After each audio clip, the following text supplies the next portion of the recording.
Let's begin another episode of Cheap and Fast Recipes. In today's menu we have smashed potatoes or potatoes puree and fish. The utensils we would need are a pot, a pan, a knife, and a vegetable peeler which could be substituted by a knife. The products needed are salmon, potatoes, milk, butter, and salt. I don't use them, but you could for better taste. We get started by pouring water into the pot until our pot is a bit more than half full. We put the pot with water on the stove and close it with the cover, so that the water starts boiling faster. Meanwhile the water is warming up, we pour a little bit of oil into the pan, take it from handle, shake it to distribute the oil. Open the salmon package and put 2 pieces or more on the pan.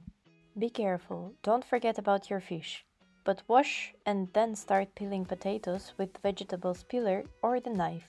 Just be careful with your fingers. Time to check the fish. If it's turning brown, fry the other side. And let's get back to the potatoes. Once peeled, I cut them in half, so they cook faster. I turned the fish one more time and as you can see I fry it with its skin, you will see later on why. Time to put the fries into the pot with boiling water.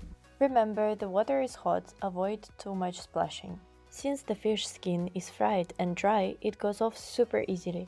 That's why I fry the skin side too and then take it off with a fork. To understand if the potatoes are ready, I poke them with the fork. If they are soft, they are ready. It takes an average 15 to 20 minutes. Look how easily the fork breaks the potato. They are ready to be smashed. So I pour the hot water into the sink and put the potatoes on the plate. I take some milk and add it to the plate with potatoes, so that they become softer and start smashing them. You could also add salt and butter at this point. I have washed some tomatoes and am putting them on the plate with the potatoes. Yay, the fish is ready too. Enjoy your healthy, fast and relatively cheap meal. Thanks for watching. Please subscribe to my channel if you haven't already and hope to see you on my next videos.